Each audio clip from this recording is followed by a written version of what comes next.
Ketika hidupku telah disakiti, ajarku memberi, hati mengampuni. Ketika hatiku telah dihakimi,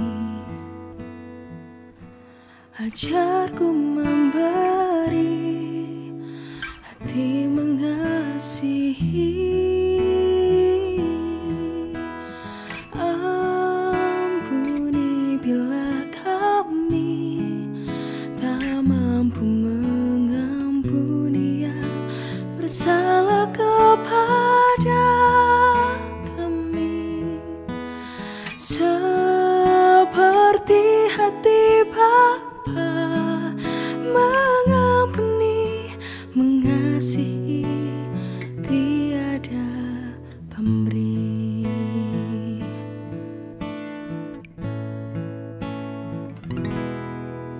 Ketika hatiku telah disakiti, ajarku memberi, hati mengampuni. Ketika hidupku telah dihakimi, ajarku memberi, hati mengasihi.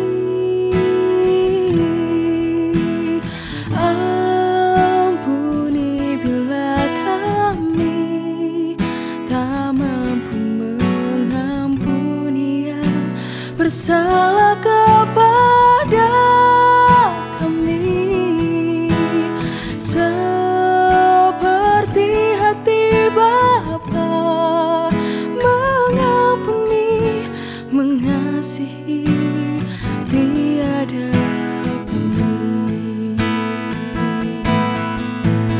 Ampuni bila kami tak mampu mengampuni yang bersalah kepada kami, seperti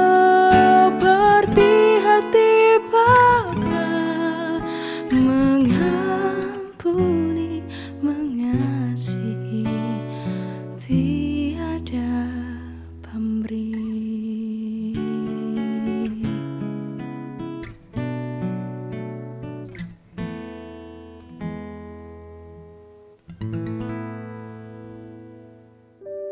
Shalom, saudara-saudara yang terkasih dalam Tuhan kita Yesus Kristus.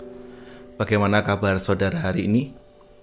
Meskipun pemerintah sudah menyatakan bahwa kita menjalani new normal, tapi jangan sampai kita kemudian lalai dengan segala protokol kesehatan yang sudah harus dilakukan oleh kita semuanya. Tetapi juga kita jangan terlalu lebay untuk menyikapi adanya penyebaran virus COVID-19 ini. Dan saat ini kita kembali bersama dengan Gembala Menyapa edisi saat ini dengan tema Indahnya Pengampunan. Dan firman Tuhan saat ini saya ambilkan dari bacaan dari Injil Lukas pasal yang ke-6 ayatnya yang ke-27 sampai dengan 29 yang demikian. Tetapi kepada kamu yang mendengarkan aku berkata, kasihilah musuhmu, berbuatlah baik kepada orang yang membenci kamu, mintalah berkat bagi orang yang mengutuk kamu, berdoalah bagi orang yang mencaci kamu. Barang siapa menampar pipimu yang satu, berikanlah juga kepadanya pipimu yang lain. Dan barang siapa yang mengambil jubahmu, biarkan juga ia mengambil bajumu. Demikian pembacaan firman Tuhan di saat ini. Yang berbahagia ialah kita yang mendengarkan firman Tuhan dan melakukan dalam kehidupan sehari-hari. Saudara-saudara yang terkasih, tema kita saat ini adalah indahnya pengampunan. Dan kalau kita bicara tentang tema kita saat ini dan bacaan kita saat ini adalah menceritakan bagaimana kita diminta untuk mengampuni. Tetapi kalau kita membaca ayat ini sekali lagi dan kemudian kita mencoba menghayatinya, apa yang dikatakan oleh Tuhan Yesus pada bacaan kita saat ini bukanlah sebuah perkara yang mudah untuk dilakukan. Kalau kemudian di bacaan lain kita mendengarkan perintah Yesus untuk carilah dahulu kerajaan Allah dan kebenarannya, maka segalanya akan ditambahkan kepadamu. Maka kemudian kita juga meyakini itu bukan sesuatu yang mudah. Tetapi kita tahu ada sesuatu yang bisa akan kita peroleh ketika kita melakukan apa yang menjadi kehendak Tuhan. Tetapi untuk mengampuni bukan perkara yang mudah. Mungkin kalau kita membaca ayat sini sekali lagi, kita bisa ngomong kepada Tuhan, Tuhan, orang itu tidak gua tonjok aja sudah bersyukur, itu sudah mujizat. Apalagi saat ini kita diminta untuk mengampuni, bukan perkara yang mudah.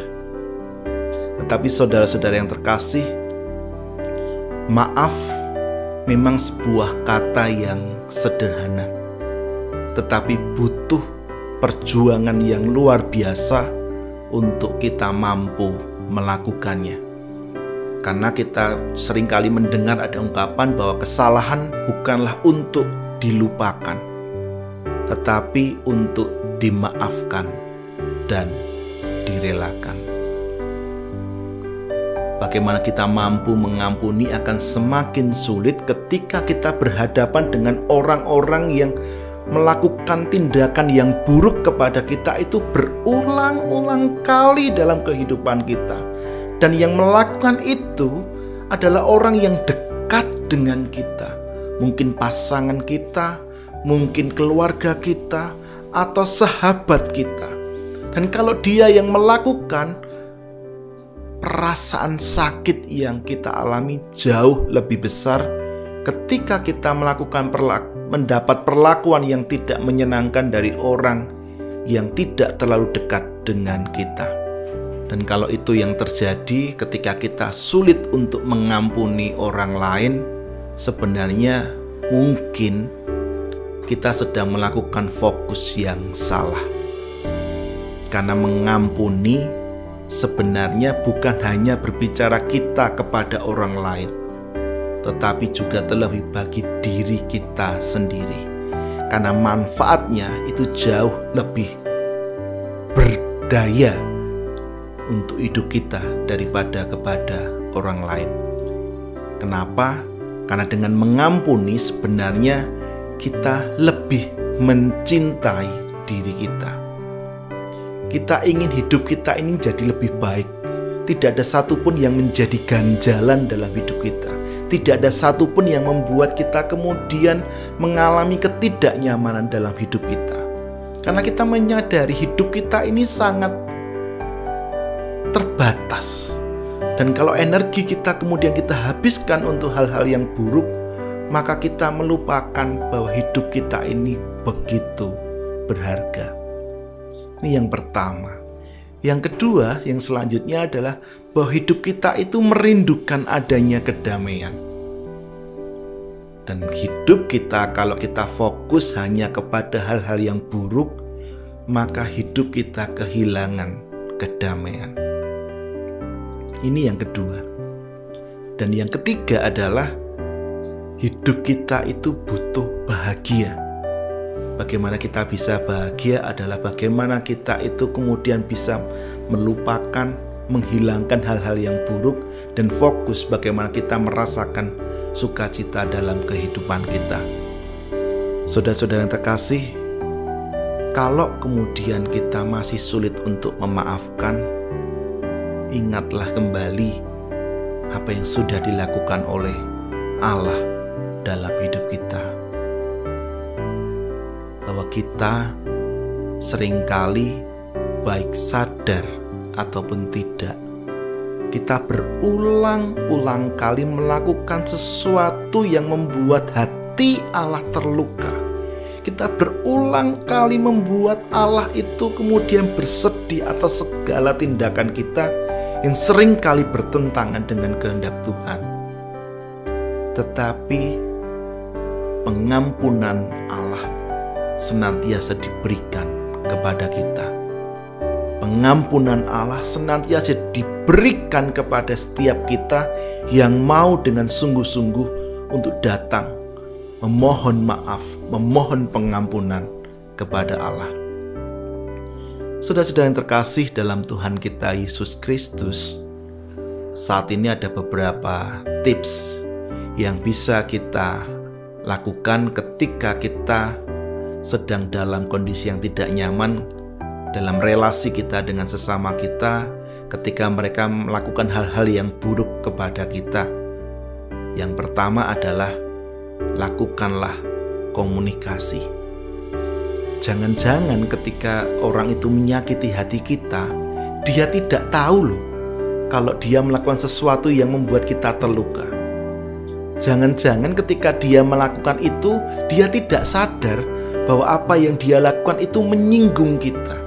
Maka berbicaralah dengan dia dengan baik, dari hati ke hati, dengan 4 mata, supaya apa yang menjadi kegelisahan kita, ketidaknyamanan kita bisa diungkapkan dan orang itu tahu akan segala sesuatu yang membuat kita tidak nyaman.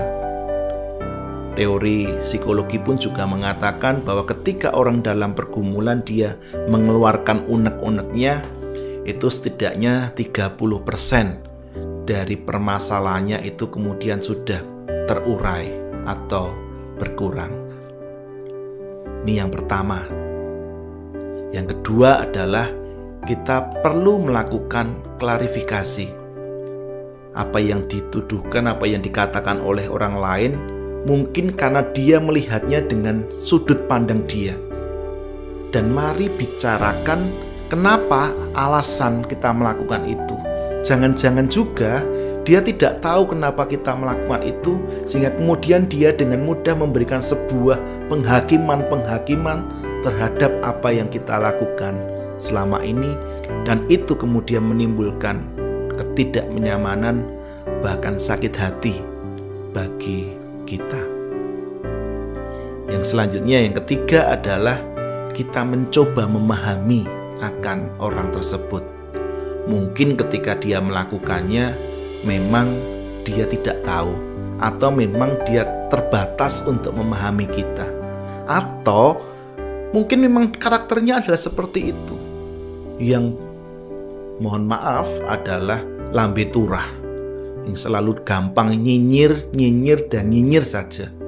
Kalau memang itu yang menjadi karakternya, berarti apapun yang dilakukan oleh dia itu bukan lagi menjadi sesuatu yang kemudian kita rasakan dalam hati kita.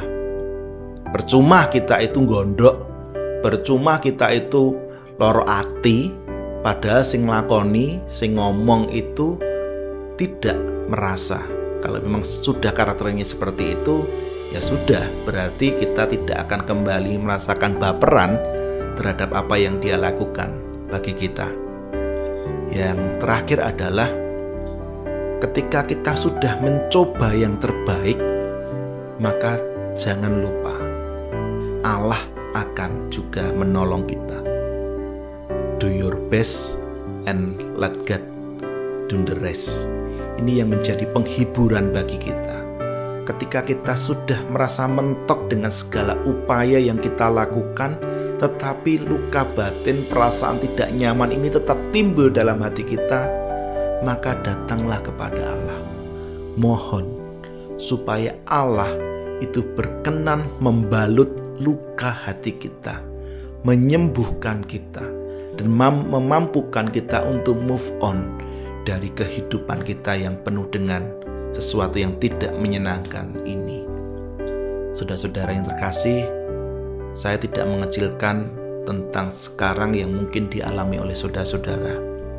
Pengampunan bukanlah hal yang mudah. Sekalipun saya seorang pendeta, tetapi saya pun juga berproses untuk bisa mengampuni. Tetapi yang penting adalah kita mau mencoba untuk memberikan pengampunan kepada orang lain. Kita sudah berupaya dengan sekuat tenaga, maka Allah sendiri yang akan menolong kita untuk menjadi pribadi-pribadi yang mengampuni. Tuhan memberkati saudara dalam segala kondisi saudara. Amin.